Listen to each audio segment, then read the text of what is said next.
Hello दोस्तों। Hello दोस्तों, आज हम स्टार्ट करते हैं क्लास 10th में जो लोग होंगे उनके लिए बहुत इम्पोर्टेंट है और साथ में जो लोग एंट्रेंस की तैयारी करते हैं उनके लिए भी बहुत इम्पोर्टेंट है। आज हम फाउंडेशन बायोलॉजी की स्टार्ट करते हैं। फाउंडेशन बायोलॉजी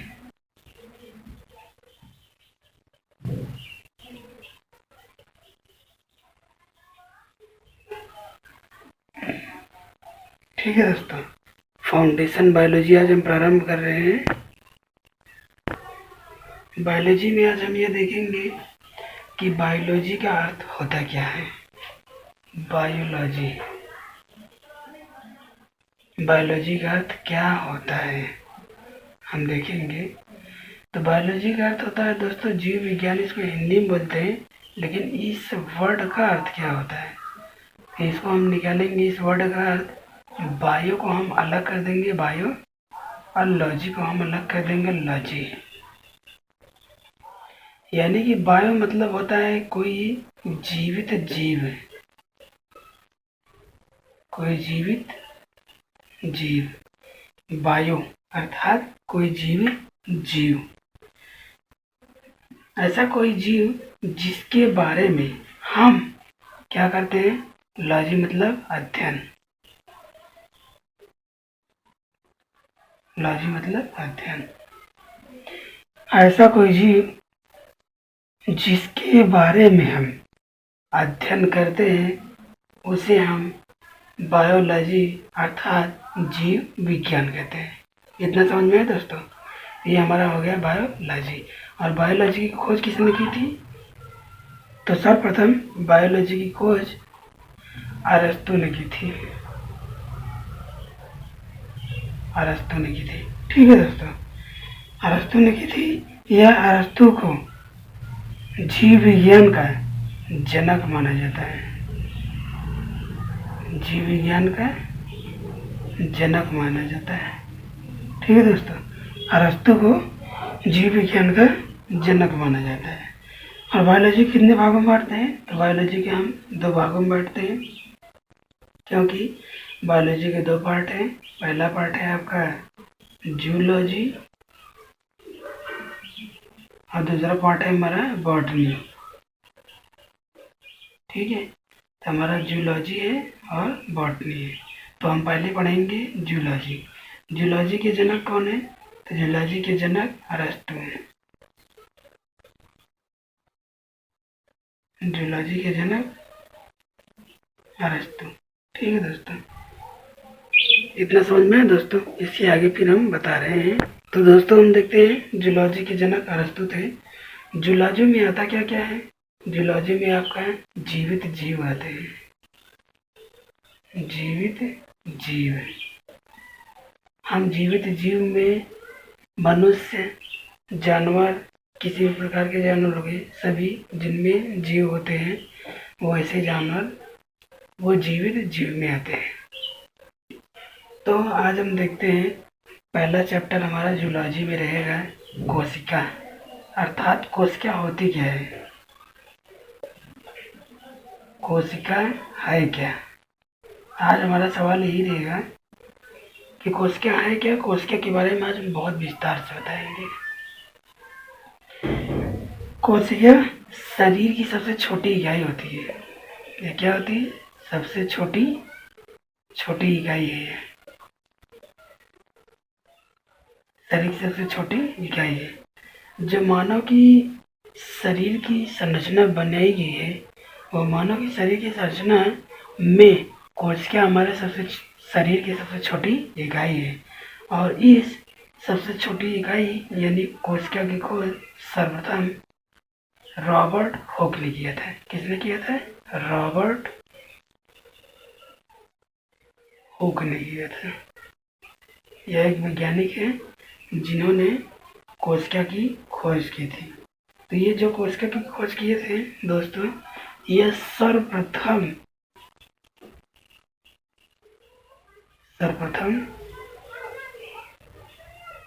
कोशिका की खोज किए थे। लेकिन कैसी कोशिका? मृत कोशिका। कैसी कोशिका? तो मृत कोशिका की कोशिका थी। लेकिन इनके सिवा एक वैज्ञानिक और थे नाम, जिनका नाम था एंटोनी वॉन लीवेनहॉक।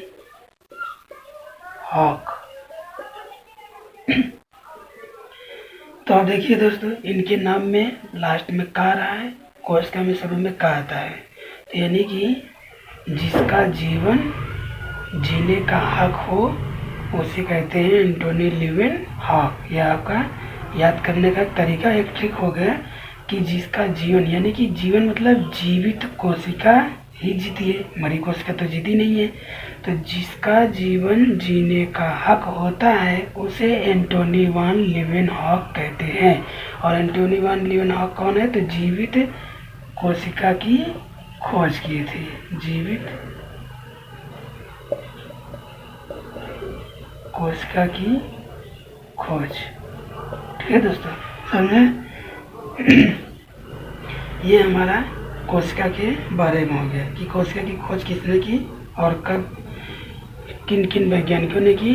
तो पहला थे सर्वप्रथम रॉबर्ट हुक और उसके बाद एंटोनी वॉन लीवेनहॉक। ये जीवित कोशिका की खोज की है एंटोनी वॉन लीवेनहॉक ने, और रॉबर्ट हुक ने मृत कोशिका की खोज की। ठीक है दोस्तों, तो अब देखते हैं, हम देखते हैं इसके आगे कोशिका के अध्ययन को क्या कहते हैं।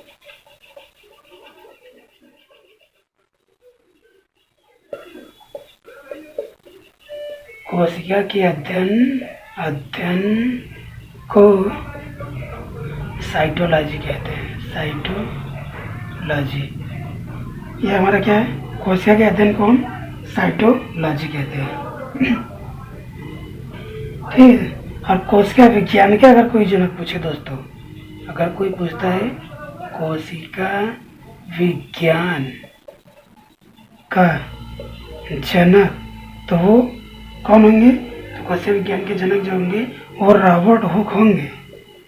Robert Hooke. ठीक है दोस्तों, रॉबर्ट हुक। उसी लगते हैं, देख लीजिए कि कोशिका का सिद्धांत किसने दिया था? कोशिका का सिद्धांत क्या दिया था? किसने दिया था कोशिका का सिद्धांत? स्लाइडेन एवं सॉन ने। स्लाइडेन एवं सॉन, ये दो वैज्ञानिक थे, स्लाइडेन एवं सॉन। ये क्या दिए थे? इन्होंने कोशिका का सिद्धांत दिया था। ठीक है दोस्तों, इन्होंने कोशिका का सिद्धांत दिया था। तो ये हमारा बेसिक हो गया कोशिका के बारे में कुछ जानकारियाँ कि कोशिका की खोज किसने की, कोशिका को सर्वप्रथम किसने खोजा, किसने क्या किया क्या नहीं किया। तो ये हमारा कोशिका के बारे में थोड़ी छोटी छोटी जानकारियाँ, ऐसे इम्पोर्टेंट जानकारियाँ हो गई। अब हम देखते हैं कोशिका में ओवरऑल सबसे बड़ी कोशिका, यानी कि सबसे बड़ी कोशिका क्या हो जाएगा आपका? सबसे बड़ी कोशिका यानी कि ओवरऑल सभी में, सबसे बड़ी कोशिका सभी में, अगर तुलना रूप में की जाए तो सभी में सबसे बड़ी कोशिका शुतुरमुर्ग का अंडा जो होता है उसमें पाया जाता है। शुतुरमुर्ग का अंडा ये कोशिका की सबसे क्या होगा? बड़ी कोशिका हो गया। ठीक। अब उसके बाद देखेंगे हम सबसे छोटी कोशिका में क्या होती है? ओवरऑल सब में, यानी कि सबसे छोटी कोशिका रहेगा माइकोप्लाज्मा। माइकोप्लाज्मा यह सबसे छोटी कोशिका होती है। यह ओवरऑल सबसे बड़ी कोशिका, ये ऊपर की हो गई, ये ओवरऑल सबसे छोटी कोशिका। अब देखते हैं ओवरऑल मनुष्य में सबसे बड़ी कोशिका है। मनुष्य में सबसे बड़ी कोशिका तो हम देखते हैं मनुष्य से सबसे बड़ी कोशिका क्या होगी? तो मानव में जो सबसे बड़ी कोशिका होगी उसे कहते हैं अंडाणु। अंडाणु या अंग्रेजी में बोलते हैं अंग्रेजी में इसको बोलते हैं ओवम। ठीक है दोस्तों, ओवम। यह अंडाणु जो होता है यह महिलाओं में पाया जाता है, यह महिलाओं में पाया जाता है, महिलाओं में होता है।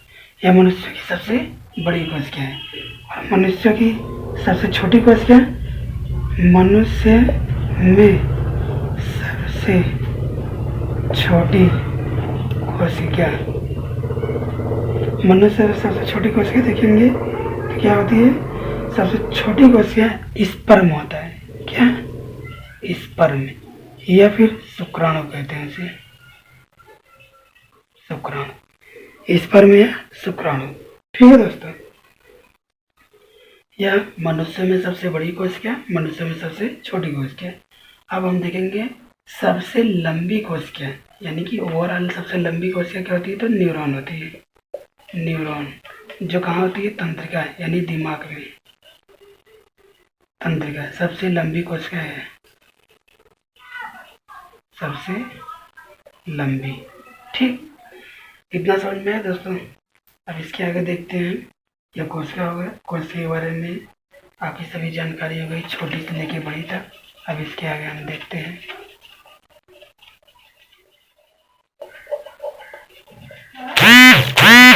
सबसे कोशिका के बारे में हम और देख लेते हैं। इसके आगे देखते हैं कोशिका में और क्या क्या होता है।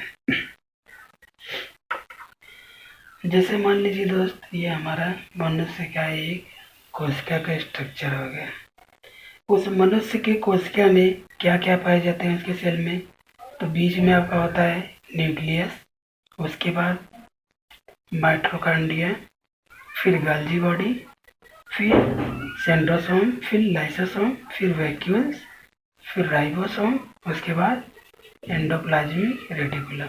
ठीक, ये इतनी चीज़ें एक कोशिका में पाई जाती हैं और इन सब का अलग अलग काम होता है। कोशिका के अंदर भरा हुआ ये जो द्रव होता है, कोशिका के अंदर द्रव पाया जाता है दोस्तों। बिना द्रव का कोशिका जी ही नहीं पाएगा। इसलिए कोशिका के जीवन का आधार हम कोशिका द्रव को कहते हैं।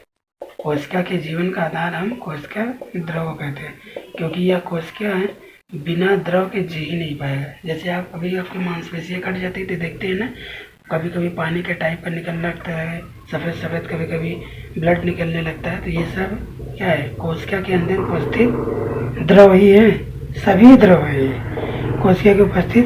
बिना द्रव का कोशिका जी ही नहीं पाएगा।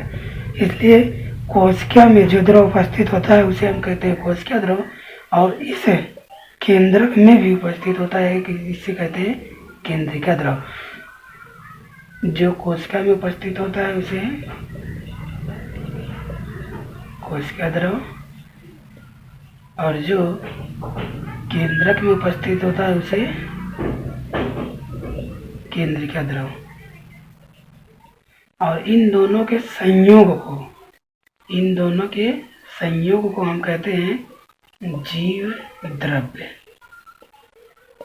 ठीक है दोस्तों, यानी कि कोशिका के जीवन की इकाई की संरचना या कोशिका के जीवन का आधार हमारा जीव द्रव्य है। बिना जीव द्रव्य के कोशिका जी पाना संभव नहीं है। ठीक है दोस्तों, इसलिए हम कोशिका में क्या होता है? ये जीव द्रव, ये कोशिका द्रव, इन दोनों के समूह को, दोनों को मिला देंगे जब, तो कोशिका द्रव और केंद्रिका द्रव को मिलाएंगे तो हम उसे कहते हैं जीव द्रव्य। यानी कि कोशिका को जीवन जीने के लिए इसको हमको क्या चाहिए? जीव द्रव्य चाहिए, जो कि दोनों में होना अनिवार्य है। अगर केंद्रिका में द्रव सूख जाएगा तो व्यक्ति मर जाएगा, और यह कोशिका के अंदर अगर द्रव सूख जाता है तो भी व्यक्ति जी नहीं पाएगा। ठीक है दोस्तों, आगे की क्लास हम कल देखेंगे। ठीक है दोस्तों, चैनल को लाइक करें, सब्सक्राइब करें और अपने दोस्तों में शेयर करें। अगर आपको इससे कोई क्वेश्चन रहेगा तो आप ज़रूर पूछिएगा, आपको कमेंट बॉक्स में जवाब जरूर मिलेगा। थैंक यू दोस्तों।